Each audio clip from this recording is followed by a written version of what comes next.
It is the Anfield Wrap. I am Neil Atkinson, and with me I've got John Gibbons, who is behind the screen like we are indeed contestants in Blind Date. One for the teenagers there.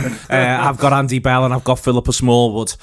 We will find out where John would like to go for his favourite possible date with me. Maybe at the end of the show it's something for everybody to look forward to. What would his ideal night out be in those scenarios? But before then, what we're going to talk about is what we think the job is for Liverpool Football Club moving into next season, and simultaneously talk about a number of players who could have a bigger part to play. For instance, Kai Havertz, who has obviously performed now for Germany in this tournament and scores the winner in the Champions League final as well.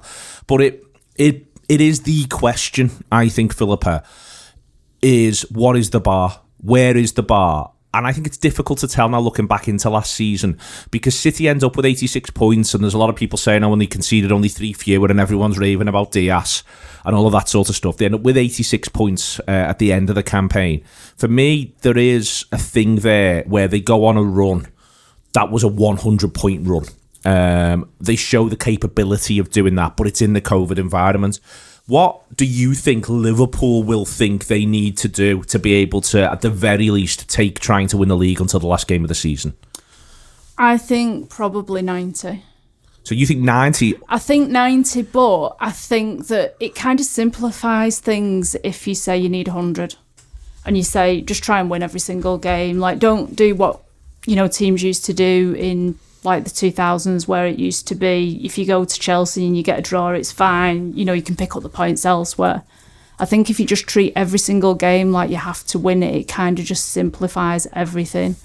And I think that was kind of a little bit of a trap that maybe we fell into last season. Because we won it at such a canter the year before, it was almost like we don't need to win every game. And in effect, I think that kind of takes your intensity out of some games in a way. Because we missed out by a point the year before, it was like we treated every game like you had to go out there and you had to beat everyone and get the 3 points, because otherwise City would take advantage of any point that you dropped. And I think we need to kind of take that attitude into the next season, and do exactly the same as what we did 2 years ago. And hopefully next season it'll be easier to treat it like that, because you won't have all the COVID scenario. You won't have games being crammed into smaller, time periods. Because whatever anybody says, it is really, really hard when you just having to go again twice a week, every single week. It's just a really difficult thing to do. It seems to me, Andy, as though we can lose our way a little bit in what's required and what isn't around looking at where things end up. So, for instance, as Philippa sort of alluded to there, the previous season Manchester City get 81 points. This season they get 86. So they've only really gone up by 5 points, theoretically, but they win the league by a bit of a distance. And for me, the most telling period, and I think that this is now where Premier League football is and has been since Leicester last won it, is there's got to be a run, at least one that you put in over the season, that suggests if you needed to, you could get more than 100.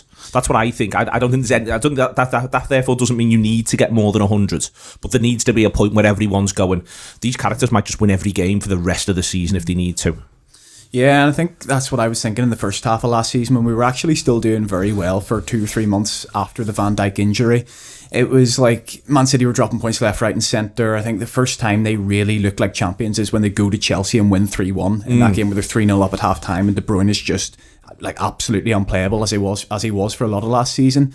So I remember thinking, even though we were top of the league by 2, 3, 4 points at certain times around November and December, I thought, City do have this, as you say, 100-point run in them. And I just felt as though we weren't taking advantage of that quite enough. I think Liverpool are in an interesting position now, because last season, 2 seasons ago, when we got 100 points and we walked the league, I think you see a very different Liverpool to what we saw, or certainly early days under Jurgen Klopp, and even like 17, 18, 19, in the sense that we had so much control over games. You couldn't really press the opposition because they just didn't want the ball, and they were just lashing it long, and the teams were happy to come to Anfield and take a 2-0. There were so many times that you rocked up on a Saturday afternoon to Anfield. Watford at home's a prime example, and teams were happy to get away with a 2-0. And I think that's why you see Thiago come in last season, because he's spent most of his career with 80-90% possession playing under Pep Guardiola, and then to bring him into a side where it's a bit more high intensity. Fabinho and Henderson, they're not only two of the best midfielders in the league, they're two of the best athletes in the league as well. And Thiago missing them in the midfield, kind of having to leg it about, which he's not really used to, and I think he became a lot more used to towards the end of the season. Didn't really suit him at the start, so you're in an interesting scenario where, in terms of like getting, going on a run where you can get 100 points. Do you see that from Liverpool towards the end of last season, the last 10 games really, where we win 8 and we draw 2? So we've worked out a way. It took us a while in the second half of 2021, but we worked out a way to actually go on a 100-point run with that team. Now, obviously, we're going to have our team from 2 seasons ago back next season, so it'll be interesting just to see if we can pick up from there, and if we find a way where whichever personnel's on the pitch within reason, we can go on one of these runs. And I think Philippa mentions 90 points would do it, but we should be in the mindset if we need 100. I think between 90 and 95 we'll do it. I think that City will get somewhere in between there, 92, 93, maybe 94. And I think if we if we're able to pick up from that and transition from what we saw towards the end of last season and transition that back into what we saw 2 years ago, I think we'll be on for in the 90s quite easily. I think we'll be on for around there, John, but it is that sort of that mindset question. For me, I think that there is a little bit of I think the football world could also, the English football world could also almost do with some normality, and so therefore they try to sort of will it into being. I do wonder whether or not we do end up seeing a season that's got a lot of similarities to something like 18-19. If you remember that one, Chelsea start pretty strongly. After about 10 games, we go to Stamford Bridge. There's the late Sturridge equaliser. That felt like a huge goal at the time, and so it proved. Chelsea then begin to sort of not be able to hit the pace with Liverpool. Liverpool peak around December. The dodgy then January, and then Liverpool and City finish really strongly. And it's, in a sense, the best title race ever, but it's also the worst one, in that everybody won every week. There was no drama. And I think that remains something. I feel like people are trying to sort of will that into being, whereas I do wonder whether or not something like that, maybe with a bit more Chelsea, is what we need to be preparing for.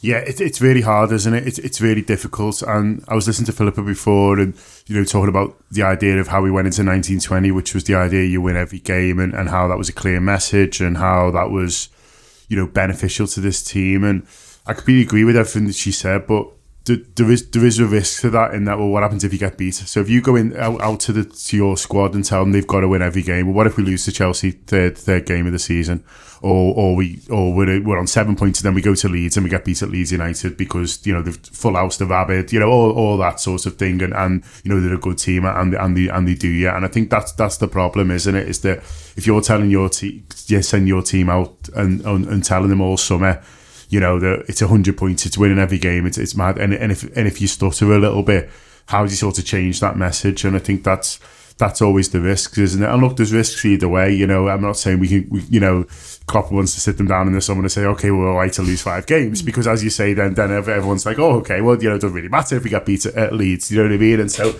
I'm not saying they necessarily think that, but it's difficult. It is tough, and Klopp, would have done that message in the summer because he believed it was right and the only way. So how do you follow up a season where you get 97 points and don't win the league? Is by going better, and so he felt, well, this is what I have to say, and this is also feels like it's the truth, to be honest with you, because it did then, and so we went in with that mindset. This time he's probably less confident that it's the truth, and then so that you start the doubts on that sort of policy, if you like, start sort of creeping into your mind. I think.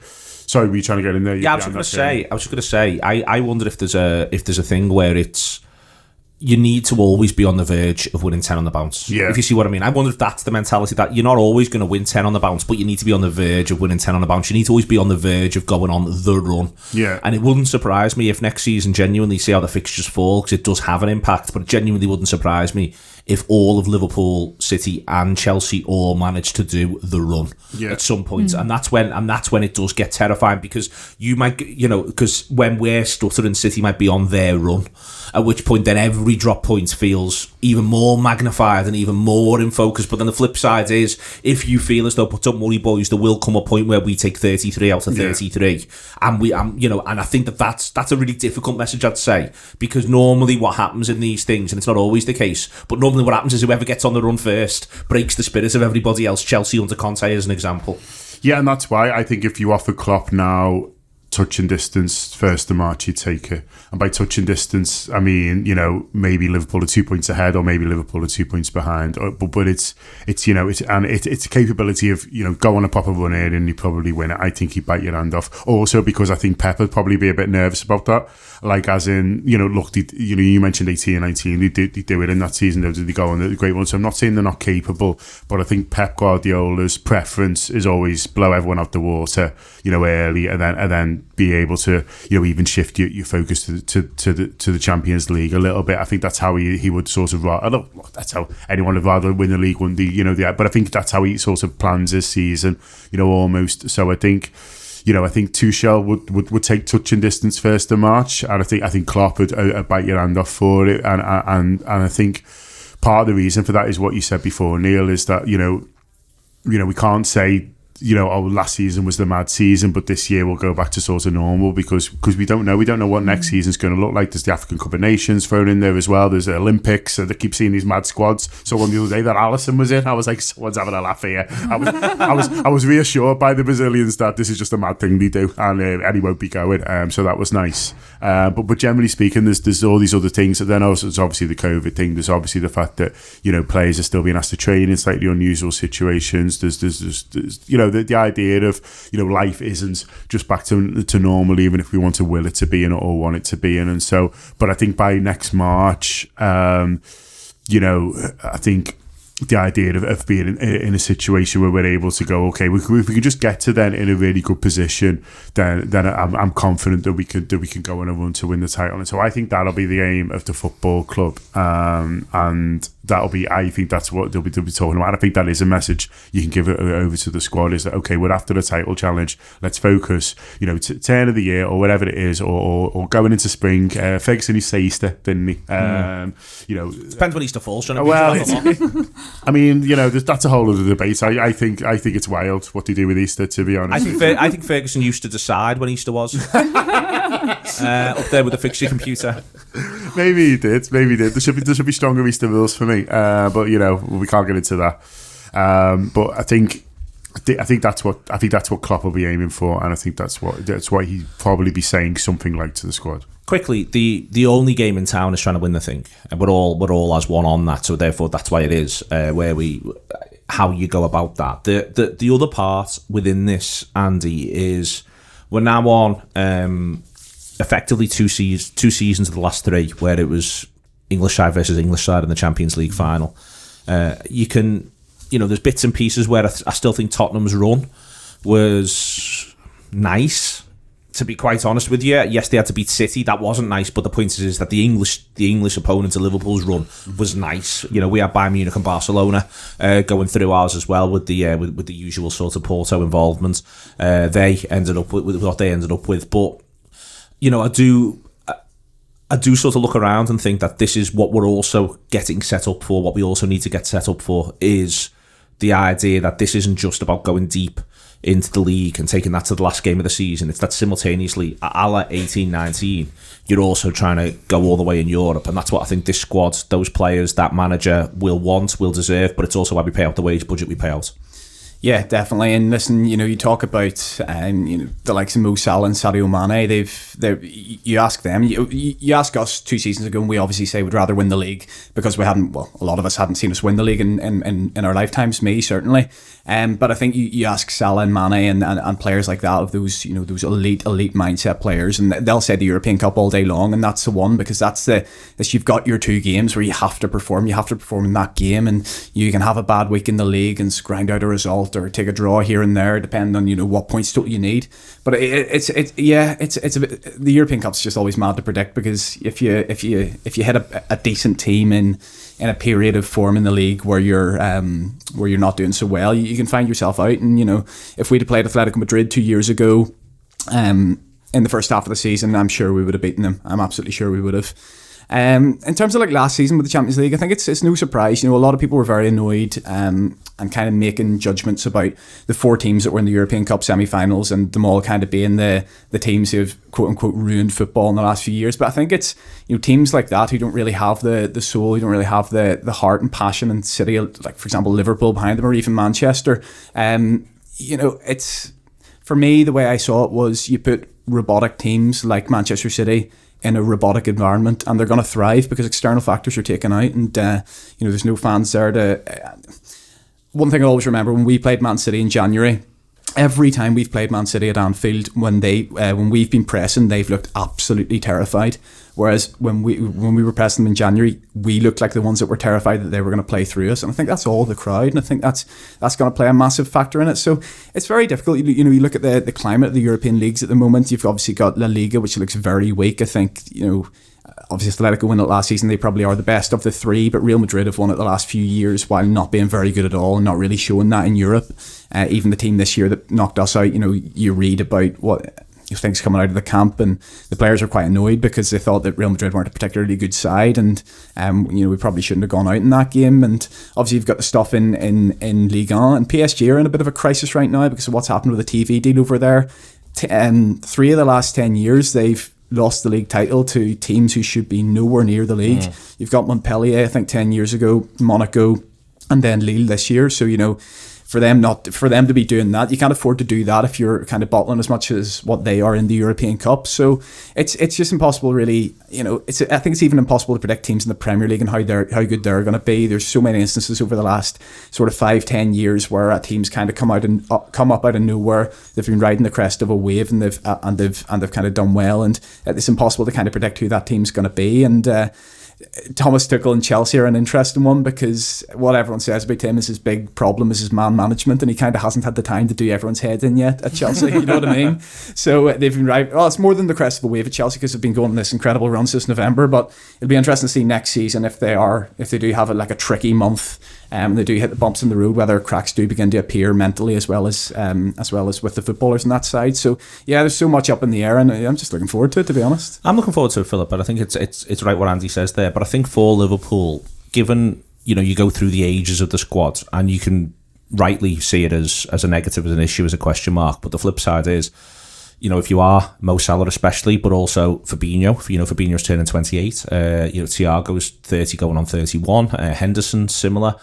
You've got maybe 3 more goes at winning the big cup. They will want league championships as well within there, don't get me wrong, and I think they'd love to win the whole thing in front of fans and have that adventure all together. I think that is still an emotional driver for Liverpool, but the point is they are now all in win now mode, and the manager doesn't get to pick and choose between the 2 big competitions. He might get to pick and choose on the FA Cup, and he might get to pick and choose on the League Cup, but he can't say to those players, we're just going for the title, nor can he say to them, we're just going for the European Cup. They have to be built for both. Yeah, absolutely. And I think that's probably where we suffered quite a bit, with the injuries that we had last season, the fact that we weren't able to swap and change players, as maybe we would have liked to have done. And, I know if Van Dijk was fit, he played every game, I think, the season before, pretty much apart from the League Cup. So, he would probably ask to do the same last season, but,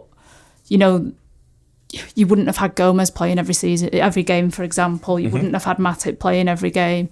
The fact that Thiago hasn't been able to play with the first choice team, apart from I think 11 minutes, I think somebody said in the Everton game or something. It's just absolutely crazy for me.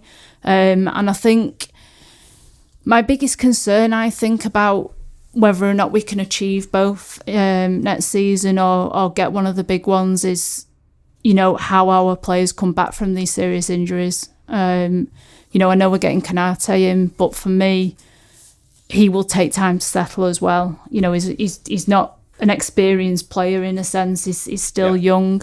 We know that the players that we had playing at the back last season were limited in their capabilities. They did everything that they possibly could for us, but that's as good as they're probably going to ever be able to perform for us. So we need that extra level, and like I say, my concern is whether or not Van Dijk, Gomez, even Matip, because it's a fairly serious injury that Matip's had as well, whether or not they can come back in at the same level as what they were before they got injured. And we might need to be prepared that they're not going to be able to play every game, like Van Dijk used to do. He might have to come in and out a little bit more than what we were prepared for previously. But I find it interesting really with Man City because there's a lot of noise around them changing quite a lot of their squad this summer. And I think that's an admittance more from Guardiola that he doesn't feel that those players are capable of winning in the Champions League, because he's tried now for, 4 seasons with them. And I think he's saying, I don't think these quite are good enough to be able to get us over the line in the Champions League, and I need more. I need some better players than what I've had. And I find that quite surprising, really, with how dominant they've been over 3 or 4 years in the Premier League. John, I think for us, I'll come back onto City in a second, for us, therefore, this is where, when we are thinking about what this team needs to do, one of those things, it comes back to the conversation around what the numbers are in terms of the numbers of players and in what area. And that still, to me, remains the Liverpool summer question mark. The Neuhaus links aren't going anywhere at the moment, and that's all right. You know, I think that we'd all like to see another midfielder. But then beyond that, you know, this is a club that is theoretically looking at moving on Shaqiri, looking at moving on Origi, possibly looking at moving on Minamino, as and when that sort of comes to pass. Within there as well, there's other names that are linked away, and you get the impression Liverpool wouldn't be averse to it, but someone's got to play the football matches, someone's got to be on the bench, someone's got to be involved, and I'm just worried that Liverpool may, as ever, find their way through to being 1 or 2 light. The problem I've got with that is I can't sit here right now and say, but this is where I think we'll be 1 or 2 light, if you see what I mean.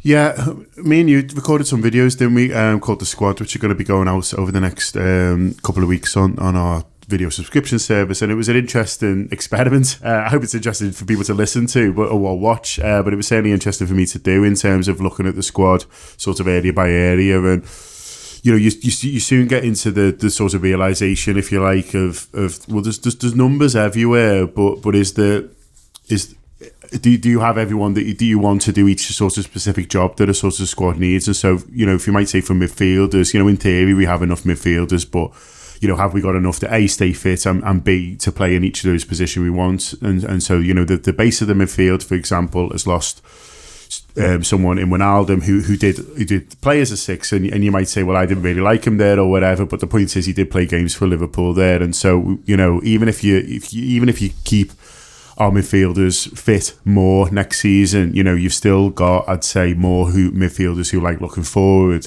than maybe ones who like covering centre halves and fullbacks, and so, you know, and it's similar sort of maybe for forward positions. You know, even if you like Origi, or even if you like Minamino, or even if you expecting loads from Harvey Elliott, you know, have you got enough forward options who really enjoy playing as a number 9, who really wanted to do that? And so, you know, it isn't just about numbers, I guess, is what I'm saying. It's about what do we need from different people in the squad, and do we have the combination of skills and combination of talents needed, you know, if someone is to drop out, or if we're a little bit unlucky with injuries with 1 or 2 players. And I think that's what, you know, Jurgen and the team, Michael Edwards, will be looking at the moment, is different eventualities, different ways that they want to play, and they might have something up the sleeve this summer in terms of a slight change. You know, this team has evolved. You know, people get a bit lazy when they talk about a Jurgen Klopp side. You know, I've seen this squad and this team and the style evolve over time, really, and I think Pep Linders has been sort of central to that, but also Jurgen himself wanting to learn, and also Jurgen himself wanting to keep the opposition managers guessing. And so they might have some formation tweaks or some little things that they like to sort of do a bit differently, and do we have the sort of players for that? So I don't think it's as, I guess what I'm saying is I don't think it's quite as easy as saying, well, we normally play with 3 forwards, so we need this many. I think it's well, do we have the forward options, you know, to play the way we want, but also to complement each other and to do sort of different jobs within each of the positions that we need. Just come back to you quick, John, on the you mentioned there about sort of who's doing what, and that aspect of it. You know, when Wijnaldum last season gets over 3,000 minutes for Liverpool, and Milner gets over 1,200. And my point here is that you want, obviously now you've lost Wijnaldum, and whilst if James Milner was sat in this room and had hold of a microphone, he would argue with the premise of the thing I'm about to say, but you surely want James Milner to be playing less going into next season than he does going into this. So you can have the line about Curtis Jones, but Curtis might just take some of Milner's minutes, if you sort of see what I mean. You end up in a situation, I think, where when you look at who did what in midfield last season, it's difficult to sort of make up 1 or 2 bits solely with one player. It is Chamberlain, it is Keita, but it is probably also the extra body. My only line on this is that I think that Liverpool should be looking to replace Henderson, not looking to replace Wijnaldum. That the footballer, the profile of the footballer they should be looking for should be a Jordan Henderson-esque figure more than a Gini Wijnaldum one. But regardless, someone's got to play centre midfield for Liverpool.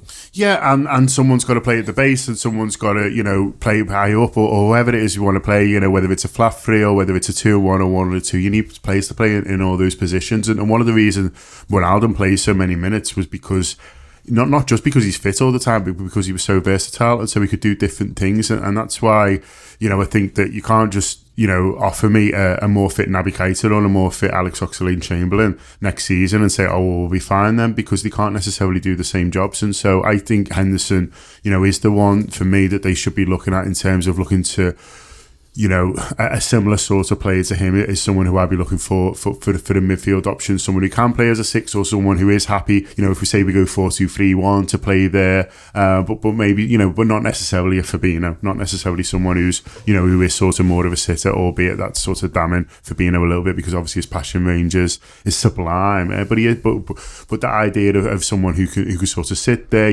we're hoping more often than not that is Fabinho next season, and if not, sort of Henderson can sort of do a job there, so it needs to be someone who can be, who can complement Fabinho, as much as possible, sort of in a starting 11. And I think Wijnaldum sort of could do that amongst many other things. And so I think that the idea of, if we're linked with midfielders, and I was asking, as we often do, we'll ring up sort of journalists and fans of these clubs to say, what do you like? If they're saying to me he's a lot like Jordan Henderson, I'm very pleased.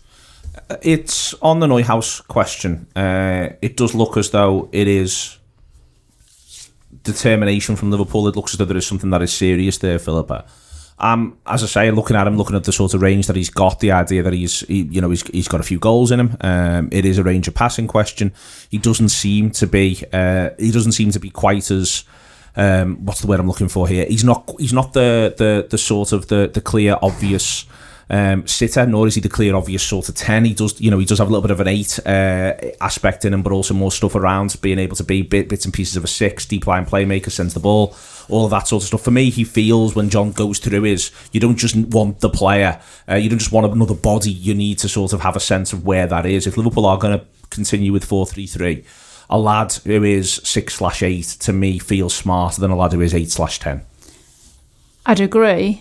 But I think that when we got Gini Wijnaldum in, I didn't expect him to play as he played for us. Yeah. And fair. I think that is something that Michael Edwards and Klopp are really, really good at identifying as a player who can play the system and the way that they want to play.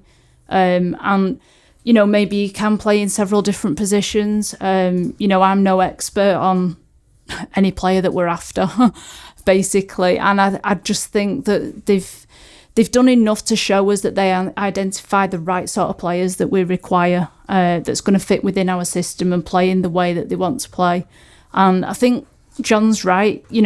For all we know, they might be looking at tweaking the system that they're playing as well, because I think that's one way of surprising teams next season as well. If they have got used to the way that we play and, the system that we use and how we go about our games, 80% of the time, for example, if we can come up with a slightly different way of, playing these games, then maybe other teams will struggle to get to grips with us at the start of the season.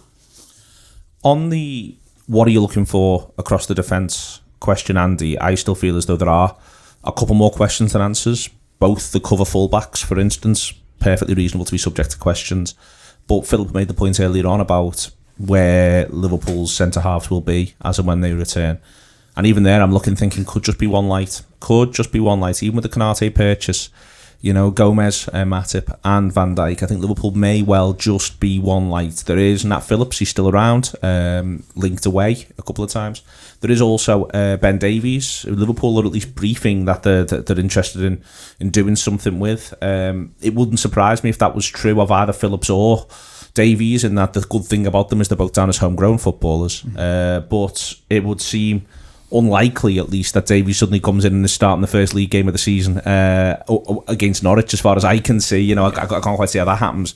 I do worry that Liverpool are one light if they are going to be stressed by the players returning from injuries, and stressed from the fact that there will be a Champions League group that will need getting out of.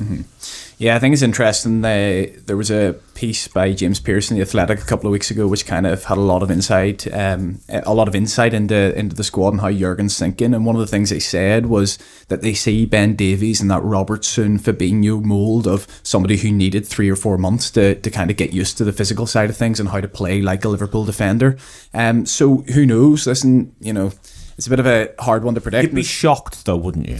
Yeah, I'd be surprised, but in the sense that it's it's difficult to predict, because Jurgen kind of talked about when he came in, we wouldn't usually look to the Championship to sign a defender. Now they're kind of talking about whether he'll be physically ready for this season. So yeah, he's going to be kind of in and around the fifth, sixth, whatever choice where Nat Phillips is.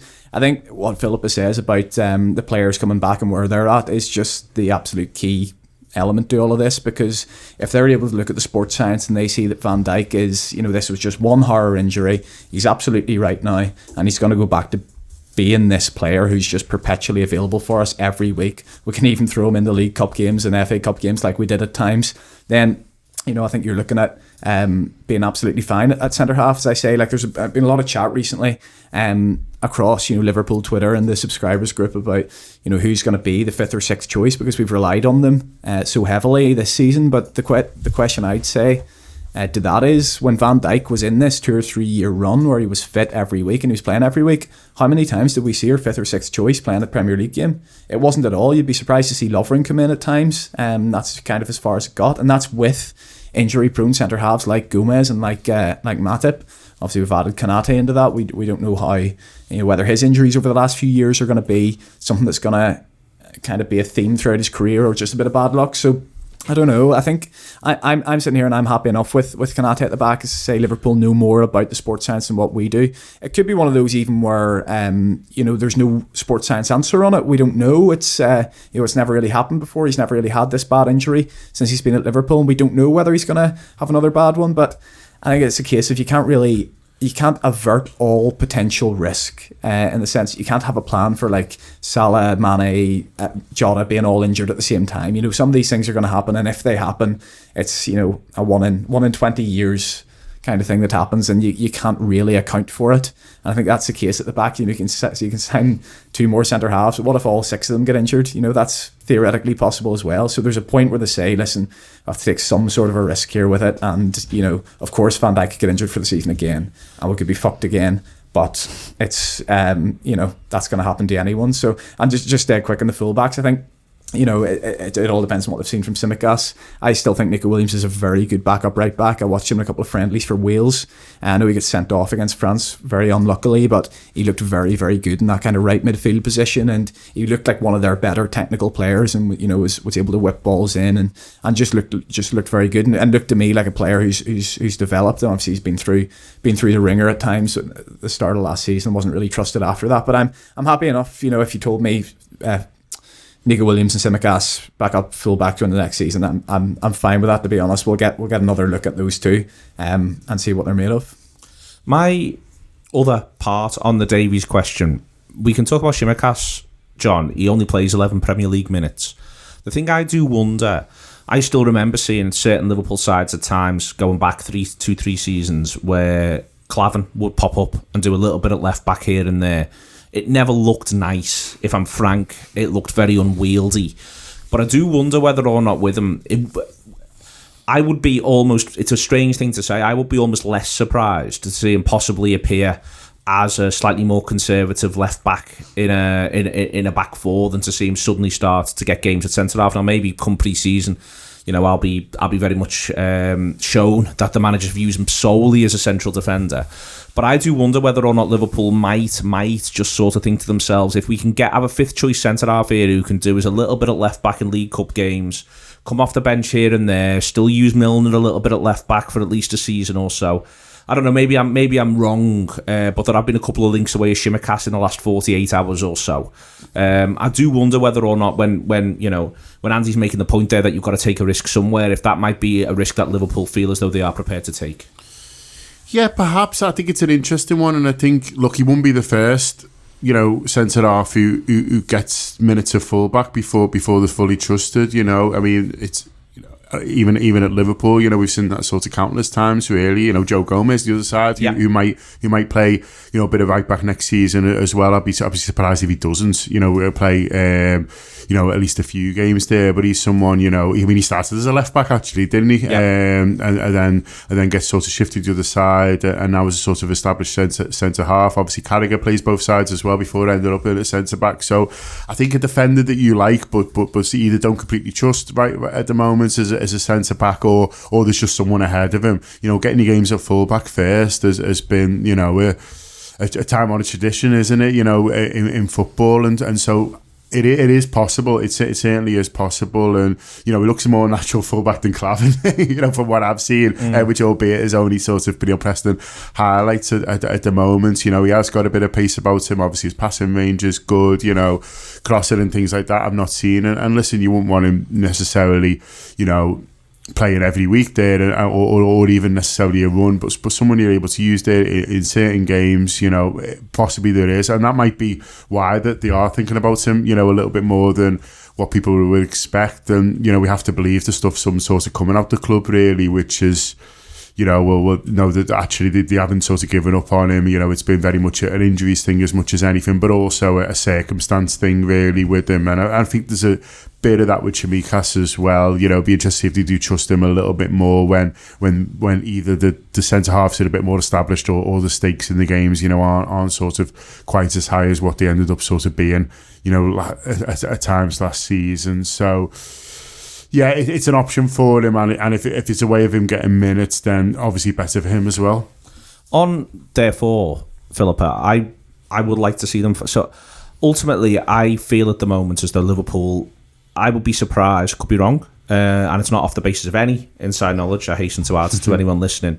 I'd be surprised if Liverpool don't sign Neuhaus close to the end of Germany's involvement in the Euros, phrase it that way. And then I think Liverpool's next purchase after that will possibly be dictated to by what the sales are, where the sales are, and what the sales are. So the idea of how much money there is to spend, I think Greenwich will almost certainly be going. Wilson will almost certainly be going, and I think Liverpool will take any fee that they can. But then within there as well, does an offer come in for Tsimikas? Is there a generous loan offer for Nico Williams? Up front, can they get what they want for Origi, for Shaqiri, and possibly for Minamino?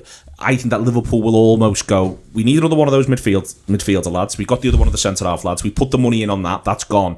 And then it'll be, all right, let's see what comes in to see if we flip it. For me, that remains the key question then. I expect Liverpool, effectively what I'm saying is I expect Liverpool to do two more. One of them to be a midfielder like Neuhaus, if not him. But then for it to be all about what goes out, and then Liverpool will assess what they can get for what comes in. Do you think that's fair? I think it is fair. I don't think there's anywhere that we're desperately in need of somebody, in my opinion. I think you're right. I think I'd be surprised if all three of Origi, Shaqiri and Minamino go. That would be a surprise to me. Would you be surprised on that from a Liverpool point of view, or just they won't get the offers for all three that they'd want to accept? I think it'd be difficult to get offers for all three, but I also think that from Liverpool's point of view that they wouldn't want to. I think if they lost all three, they would need to replace two of them. Okay. Even with maybe Elliott. I think Elliott will go back out on loan. Okay. I think that they'll want him to get more money. I do, yeah. Go on. And I think that if all three go, that's the way that they'll look at it. If they keep one of them, then they only need to replace one. Yeah. And therefore, it won't be as much of an upheaval, so to speak, with the squad. I don't expect Elliott to stay next season, and that's just me being like, I think they get more benefit from him having a full season in, even if it's like a lower Premier League side, because I think that is an option for next season, or a Championship side. I think that they've got the option there that he will get minutes and develop that way, rather than sitting on our bench and maybe getting 20 minutes here or there. And I think long term we will benefit a lot more from that as well. And if I was Liverpool, that's what I'd be looking at anyway. I would be open to all three going, but I don't think it's necessarily what will happen. But I do think Tsimikas might go. And I think that's just more down to the fact that maybe he's not really shown what we wanted him to, but also because people are coming in who are willing to pay what we paid for him, and maybe we feel now that we've got other options that we can use in that position. I mean, it took Klopp a long time, didn't it, really, to decide that he wanted to get a backup left back anyway. But also, has Bertrand got a new club yet? I don't think he has, no. Because I was wondering if, like maybe they look at something like that where they go, it's another homegrown player that, can take away that kind of issue with the squad, and maybe he could come in as like a backup left back, for how many minutes that they get to play, unless Robertson gets injured. You don't see them playing an awful lot anyway. So just to come back to the Elliott thing, so you think Elliott will go on loan as well? Yeah, I think it's 1 year. I think it's 1 year too early for Harvey Elliott. I think you saw like last season he produced some serious quality for Blackpool in the Championship. Was one of their best players. Blackburn, sorry, yes, one of their best players. Fans absolutely loved him, but there was a period just after Christmas where he was on the bench for a month or two and was maybe struggling a little bit in his first season in senior football, I think it is. And I think, he's somebody who's going to be a massive player for us going forward. But this year, I'd keep Shaqiri around kind of as your sixth. I think it's crucial that we add another one purely because of the if he's looking to play all four of them, then I don't think you can just have the four you can hang your hat on, because one of them's got to get injured at one point. Who are you going to put in then? So I think you always say it, Neil. Ferguson used to always buy strikers or forward players because you can always sell them. You were looking at potentially getting 20 million for Origi or things like that. It's a different time now, though, because one of the things on that, for instance, I think Shaqiri's a good example of it. So Shaqiri's reputedly on about 80 grand a week. He's still got 2 years left on his deal. We couldn't sell him last summer. Mm-hmm. You know what I mean? Like, I think the line on that is now just a little bit different, because if they're going to come in and play for Liverpool, they're going to get a degree of a Liverpool-esque contract, even though we know we're more sort of bonus-based than other teams, etc., etc. Like, for instance, I don't know who or how Liverpool sells Xherdan Shaqiri to this transfer window, for instance. He nearly went last summer, didn't he? And it's never come out to who it was. I'd just be interested, really, to see who it was, really, what level of club it was. And it was never particularly clear, who it was, or B, sort of why it broke down. But he did very nearly go, didn't he, at the end? So whether it's just, his mindset's changed a little bit more from last season might be another factor as well. Yeah. You keep Elliott? I'd make a late decision on him. I think I sort of had it in my head that he would be a Liverpool player next season, and then Philippa and Andy have got in my head and a little bit about it, and I was like, maybe not. It should be nice for him. Do you know what I mean? I mean, they've sold Buendia, haven't they? Felt like they obviously had to, and maybe there's a little bit of a gap there. I think he would sort of get minutes, but is there a benefit of the problem with going to a lower Premier League club is he getting beat more often than not, and so how much of the ball is he seeing? What's around him when he picks it up? Yeah, exactly. And so is the I mean, it'll be be tough for him, and so and that's not necessarily a bad thing, really. But at least with someone like Norwich, they're playing football and things like that, and German manager, if you want to be sort of lazy about it, and so there's that sort of thing, really. But I don't know.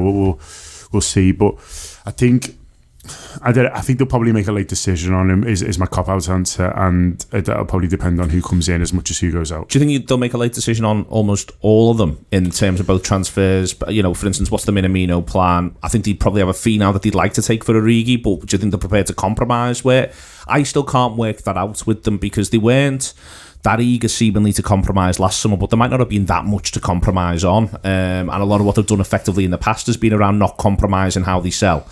I do wonder if this might be a summer where they just might have to. Yeah, but then, you made the point halfway through that, Neil, around, well, have you got to, are you able to compromise? Is there something to compromise on? And I think that's, there's been a lot of since scoffing at the idea that we want £15 million for Harry Wilson, and maybe that was the price last summer and we didn't get it.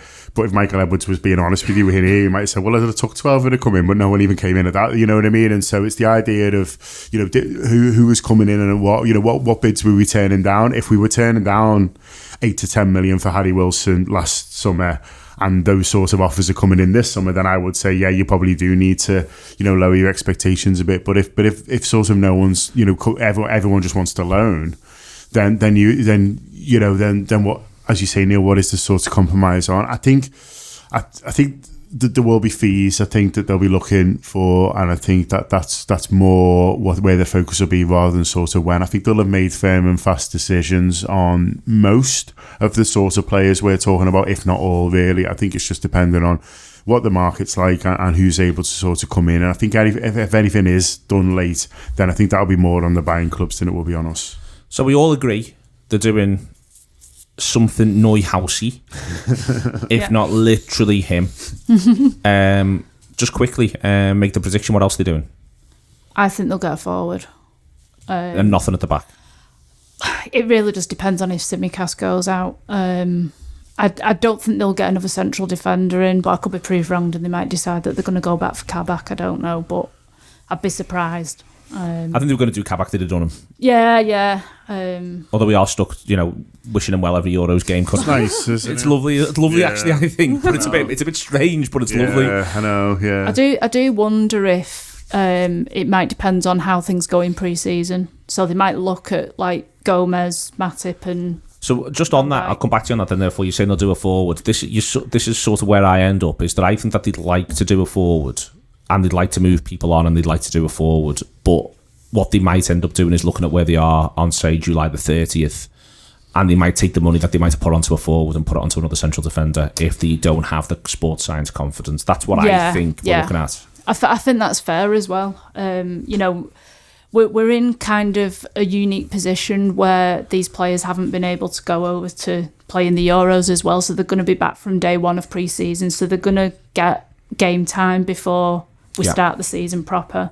And I think if they're not confident that they're going to be able to stand up to the Premier League rigours, so to speak, that they might then decide that they need to go and get somebody else as well. Going to do something Neuhausy? Yeah, definitely. And then what else? I think we'll do it forward as well. Yeah, I don't think it'll be in the Sancho Mbappe mold. I think it'll be more like your Rafinha or somebody like that. I would love to see Rafinha come in. You're not bothered about scoring goals? What? They're not for you now. Well, did he not? He's got a few last season, didn't he? Single figures, mate. Single Oh, figures. is it? Right, okay. Well, he's at that age where he can come through and kind of kick on now. But no, I actually don't think they'll do another central defender because I think you see from a lot of what came out about the club last season, the Matip injury came from, I know Matip's always injured and all that, but it came from him being overplayed and not being able to kind of trust what we had there. I think you've seen Phillips come through and I think he is a fine fifth choice centre half in the context of Van Dijk comes back in, he plays every week and we don't really see him. Let's see what happens with Ben Davies. If he is able to come in and worst comes to worst play 2-3 games in the Premier League, whether he's going to be functional in that, I can't see them doing another one. The only other question for me is whether how they see Kelleher as a second choice keeper, whether he's ready to come in. And listen, we know Alisson misses 5 to 10 games every Premier League season. You do need to hang your hat on a second choice keeper. I think that's more important for Liverpool than it is for a lot of other top clubs. So I haven't seen enough of Kelleher really to make a decision on that. I think from what I've seen, he's good. I like him. He came in and he did well. But obviously Jurgen watching him and John Atkinson obviously watching him week in, week out and training day in, day out. They can make a decision on him. But that's not very interesting really, is it? So I think Adrian staying suggests that they're happy with Kelleher as too, because I don't think you can buy a keeper now and then have Adrian and Kelleher there as well. And so I think that's maybe a sign to me that they like Kelleher, they see him, long term, as a two for Liverpool, and it wouldn't surprise me if you see a bit of both of them next season. Kelleher and Adrian on the bench, by the way. I don't want to see much of either of them in terms of the Premier League. Hopefully, if you Alisson, if you'd offer me 36 starts next season, I'll bite your hand off. But I think, it wouldn't surprise me if you see, Kelleher's playing cup games, but more often than not, maybe Adrian's on the bench, for sort of Premier League, something like that. So it ends up being a bit of a combination. I think if they weren't sure on number 2 and wanted to go out and get a higher standard number 2, say, I think you'd have to learn Kelleher at that point. And I just don't see them being there at the moment. I think they like him. I think they'd rather have him about. And so I think that's where I end up with the goalkeeper situation. And where do you end up with everything else? Neuhaus and I think a forward. I've just got no idea what that forward looks like, or even sort of. What would you like it to look like? I'd like a 9. I'd like someone whose preference is to play number 9. Obviously, you heard about this massive Serb? I have. Yeah, he's interesting, isn't he? I think obviously versatility helps any footballer, but especially sort of get games at Liverpool. But I'd like him to his preference to be a 9, and if he can offer something slightly different, then great. I just can't see them going very high on there unless they can do something well, unless they're throwing a lot of sixes in the selling. I can't see them sort of going really high, and obviously Mbappe's coming in next summer as well, so you've got to bear that in mind. You don't want to get carried away, do you? Yeah, you've got to leave yourself that flexibility. yeah. Excellent stuff. All right then, thank you very much indeed to Philippa, to Andy and to John. It has been this week's Anfield Wrap. Loads of other fantastic stuff, looking at the squad as it is now, coming, as John said before, other bits and pieces as well. And yesterday we walked 24 miles for the Mumbai supporters club who was supporting a woman-run kitchen and food bank out of Mumbai. Do check out our... What's the link? I suppose it will be. Yes, that's what it'll be. In order to raise money for that particular charity. It was a long day, but we did it. We made it all in one piece. It was bleak, the bit between Bootle FC and Goodison Park, but then, as ever, leaving Goodison Park, the sun began to shine. And it got easier. Hope you've enjoyed this. Do subscribe to the Anfield Wrap. Do download our app, whatever it takes. Thank you very much indeed, Philippa, Smallwood, Andy Bell, and John Gibbons. It has been the Anfield Wrap.